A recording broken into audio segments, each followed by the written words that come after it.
नमस्कार दोस्तों, आज मुझे आपको एपरी 5टी आश्चर्यजनक कार देखी जहाँ देखि आपण पाटर केवल गोटे वर्ड बाहर रियली ऑसम। जदि आपण एबे पर्यंत आम चैनल को सब्सक्राइब करना तेबे एबे ही सब्सक्राइब करी बेल आइकन को ऑल रे प्रेस करूँ।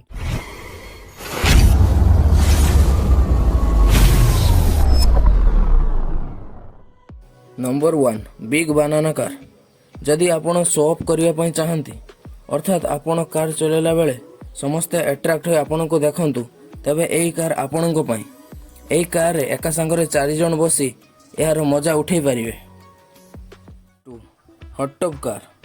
एही कार को 2 जन सांग मिसी तांको घरे तैयारी करचंती। यार कारण से माने स्विमिंग करबा पई बहुत भलो पांती एवं सबुबेले पानी रे रहिबा को पसंद करंती। एथि पई से माने कार को मॉडिफाई करी स्विमिंग पूल कार तैयारी करचंती जाको कि आमे हॉट टब कार बोली कहूचे। एही कार को आपण चलेला बेले मध्य स्विमिंग रो मजा उठे पारिबे। Number 3 P50 car. आपण तो आज पर्यंत बहुत बड़ बड़ कार देखिथिबे, मात्र कोन आपण दुनियार सबुठार छोट कार को देखिचंती? से कार हेउची P50 जाहाकू इंग्लैंड रे तैयारी कर जायतिला। एही कार रे केवल जणे व्यक्ति बसी पारिबे एवं एहा 60 किलोमीटर द्रुत गति रे चली थाए। जदि आपण को कार पार्किंग करने को असुविधा हेउथाए तबे एही कार आपण को पई उपयुक्त अटे। Toyota concept car. एही कार केवल फैमिली को भ्रमण करने पई तैयारी कर जायछि। एही कार रे 8 जन फैमिली मेंबर बसी भ्रमण करि परिबे। एही कार रो चारियाडे एलईडी स्क्रीन लागिछि जहा द्वारा आपण फुल एन्जॉय करि परिबे। एही कार रे एक सेंसर लागिछि जहा द्वारा यह इन्फॉर्मेशन ड्राइवर को देइथे। जदि आपण आपणक फैमिली सहित पिकनिक जीवा पई चाहंती तबे यह बेस्ट चॉइस हेबो।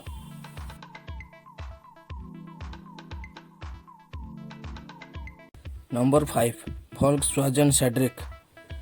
एक कार बिना ड्राइवर रे चली थे। जदि किए एही कार सम्मुख को हठात चली आसे तबे यह तार सेंसर साहाय्य रे ऑटोमेटिक ब्रेक लगाई थे। आपण एथिरे सिनेमा देखि परिबे, वीडियो गेम अर्थात फ्री फायर पबजी खेली परिबे एवं ऊपर लागिथिबा काच द्वारा प्रकृतर मनोरम दृश्य को उपभोग करि परिबे। दोस्तों, आपण बड़ होई केउ कार किनिबा को पसंद करिवे प्लीज कमेंट रे जणातु।